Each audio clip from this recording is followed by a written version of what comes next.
Oh, this is a good chattable on a Wednesday morning as we get closer to Christmas. We're talking about all things Santa and what we as parents can do to, I guess, focus more on the magic and maybe less on the presents. Great to have mental health professional Calissa Ngozi back on the show. We were on the show in the summer and we had a great chat then. And this one is on Santa inequality. Yes. And oh, we have some opinions. Do we ever? Everybody in this room has some opinions. You have some opinions. Emily has very similar opinions to you. Yes. I don't know if it's being a mom thing or, okay, what is Santa inequality? Let's get to that. Okay, so Santa, if you choose to celebrate Santa, it's like a wonderful imagery. It's amazing. Everybody loves Santa. Sure. But here's the thing. Why are we saying that Tommy gets a PS5 from Santa, but Sally gets clothes? So when they go back to school and all the kids are chatting like they always do, and then they say, well, how come they got a PS5? Does Santa not love me? Does he not care for me?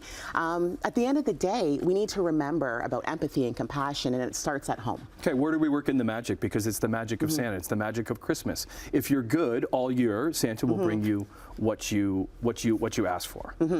But what are we asking for? Are we asking for these extravagant gifts that our parents can't afford? As kids, I mean, it's not your job to know what your parents' income is. But you're going to know if you're not going on vacations, if you're not getting these big gifts. But I think keeping the magic is just knowing that Santa cares about you. He's giving you things that you need. Mom and Dad are going to give you things as well. Yeah, so you have twin boys. I do.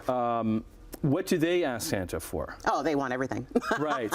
Absolutely, but it starts at home. It starts at home. So then you're guiding them through their list with Santa? Absolutely. And if it's just not feasible, then I'm going to tell them it's not happening. And they've known their feelings about Santa for the last couple of years. And they know that Mom works really, really hard. So Mom is going to take credit for what they're getting. Santa can have the stockings. That's what happens in my house. He does stockings. But all the gifts, that's Mama. Right, and we had this conversation off camera with Emily, the same thing, and she feels the same thing. Whereas in our households, it's sometimes they might ask for one of the bigger gifts as a group, because we have 3 kids, so they can.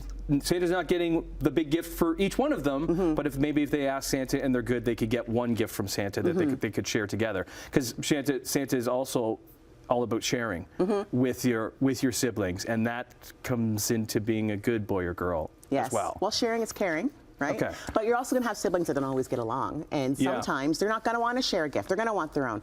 You know, at the end of the day, it's not about changing the narrative in your household. You're going to do whatever you want to do. But it's just being mindful that we want Santa to have some equality across the board for kids. I mean, we are in a time right now since post-COVID where a lot of people are affected with this economy. They can't afford the big gifts and the experiences and all these things like we could before. And it's really sad because parents are feeling like they're inadequate because they can't provide for those kids, and that's not okay, right? Like, and I mean, I think we need to talk to the kids and say, you know what, we're going to actually do experiences instead of gifts this year.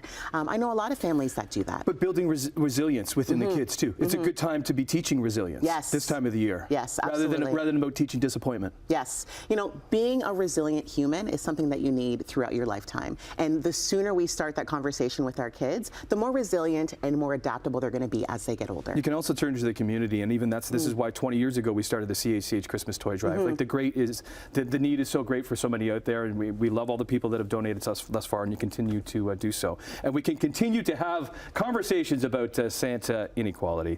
Calissa Ngozi, the conversation goes on. Yes, we'll see you next time. Can't wait.